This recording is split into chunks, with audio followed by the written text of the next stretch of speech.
Students, myself Archas Chakraborty. Today I am going to discuss about the fundamentals of switchgear and protection. The first slide is the necessity and function of protective system. So what is the necessity of protective system and switchgear? So at first you have to know what is switchgear. Switchgear is not an instrument or it's not a device.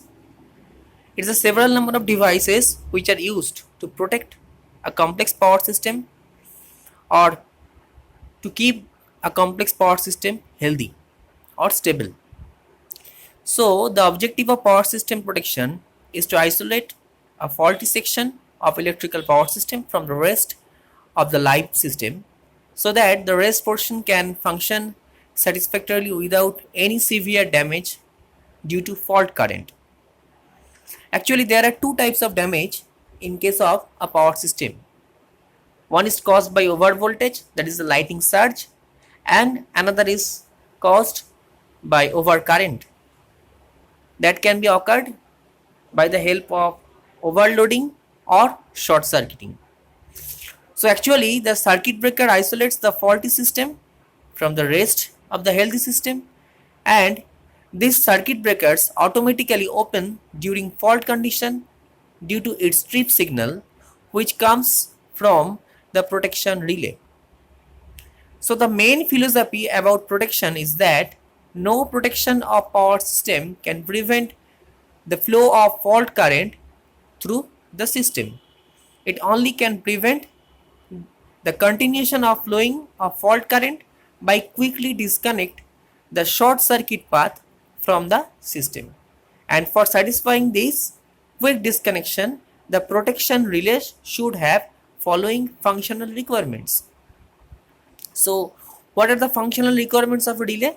A relay must have selectivity, sensitivity and adequate speed to trip the circuit breaker, to disconnect the live conductor from the line. So what are the main ingredients of switchgear? Switchgears are CT, PT, isolator, circuit breaker and relay. These all are known as switchgear. Now the next slide is a protection system in power system.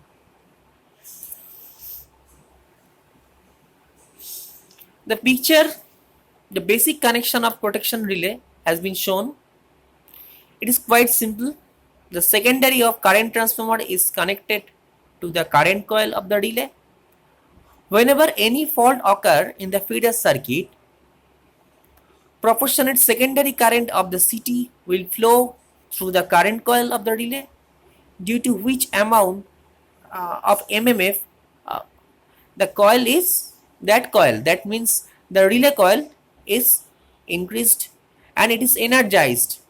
This increased MMF is sufficient to mechanically close the normal open contact of the relay, that is known as the trip contact. The relay contact actually closes and completes the DC trip circuit, and hence the trip coil is energized. So there is a battery is connected in the relay circuit, and when the trips contact or the normally open switch closed the contact, then the current will flow through the relay coil, okay,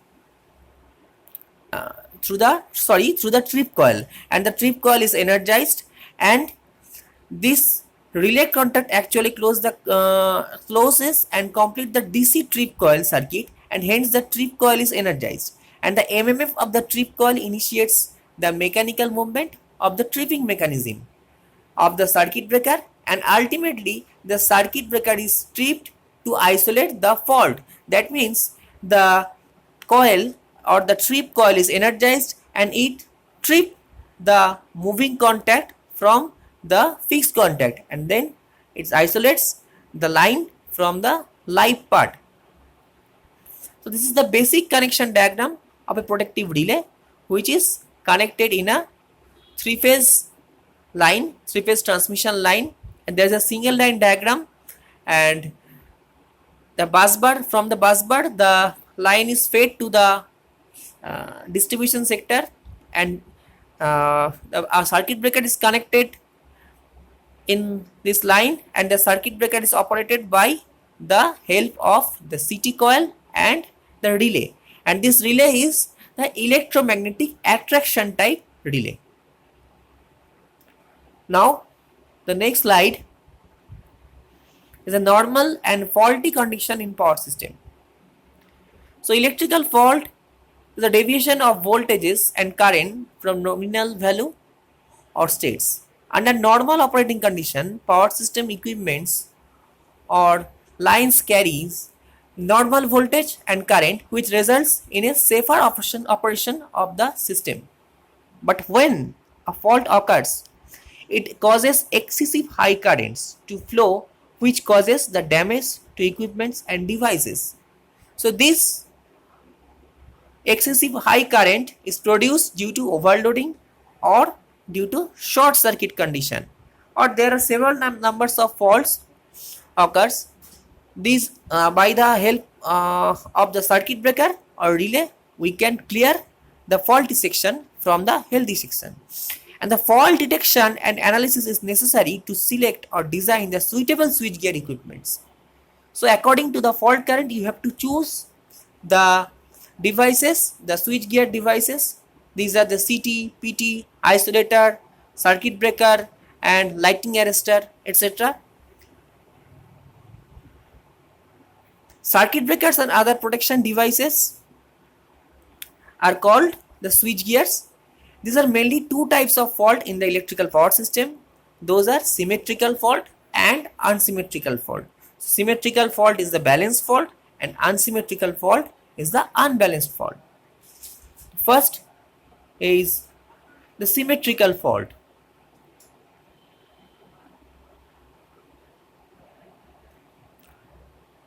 There are basically two types of symmetrical fault.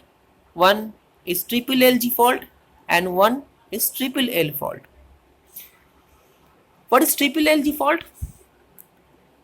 If three transmission or distribution line is connected with the earth, then this fault is called triple LG fault. And if there is a balanced fault occur in both of the three lines, then this fault is called triple L fault. Okay, so here is ABC, three conductors, and the ZF is the impedance or fault impedance. So this symmetrical fault are very severe fault and occurs infrequently in power systems. These are also called balance fault and are of two types. One is triple LG and one is triple L. That means line to line to line to ground and line to line fault. Only 2 to 5% of system faults are symmetrical faults. If these faults occur, system remains balanced but results in severe damage to the electrical power system equipments. So from the figure we can show these two types of fault, and the three-phase fault analysis or information is required for selecting set phase relay, rupturing capacity of the circuit breaker, and rating of the protective switch gear. So if we calculate the fault current, we can design the relays, circuit breaker, and another switch gear device. Okay, or we can calculate the ratings of the devices or the circuit breakers or the switch gear devices. Now the unsymmetrical fault.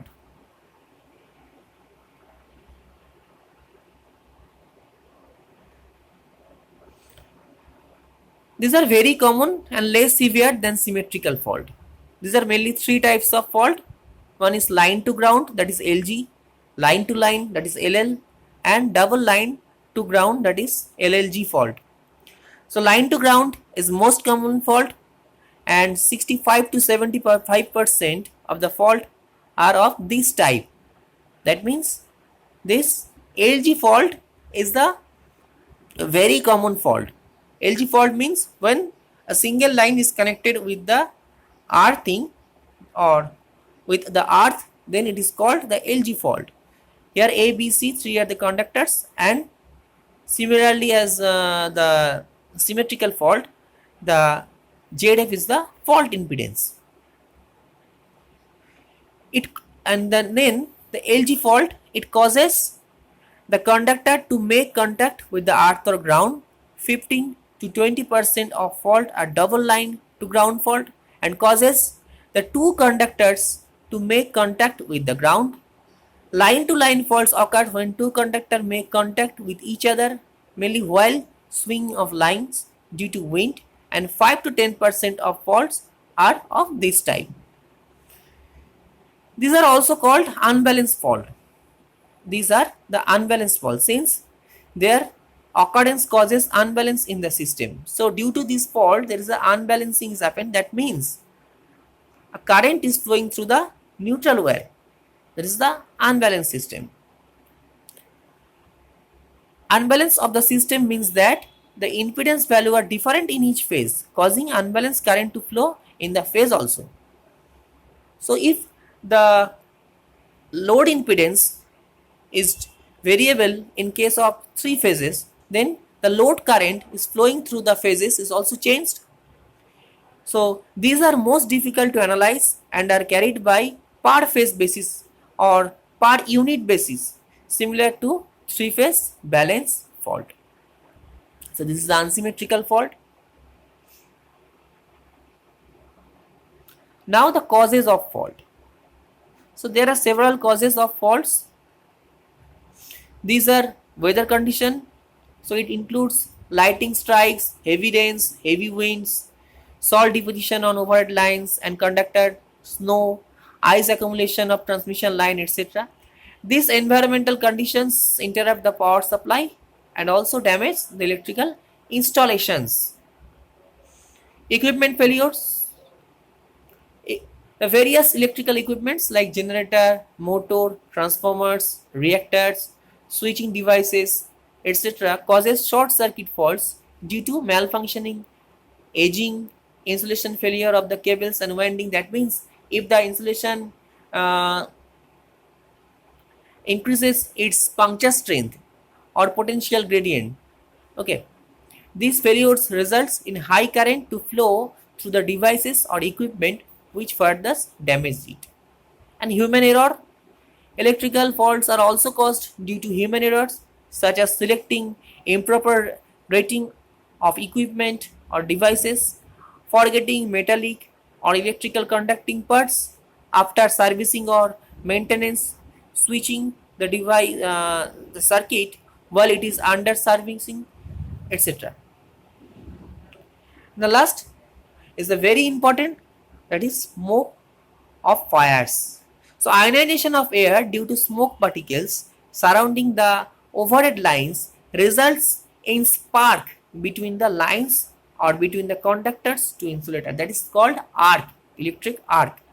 This flashover causes the insulator to lose their insulating capacity or break down their puncture strength due to the high voltage. This is caused by the over voltage, or this is called by the lighting also.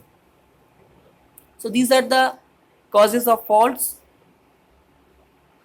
Now the effect of faults. At first, the overcurrent flow. When fault occur, it creates a very low impedance path for the current flow. That means this is the short circuit. This results in a very high current being drawn from the supply, causing tripping of relays, damaging insulation and components of equipments. Next is the danger to operating personnel. Fault occurrence can also cause shocks to individuals, and there are two types of shocks. One is overcurrent shock and one is overvoltage shock. Severity of the shock depends on the current and voltage at fault location and even may lead to death.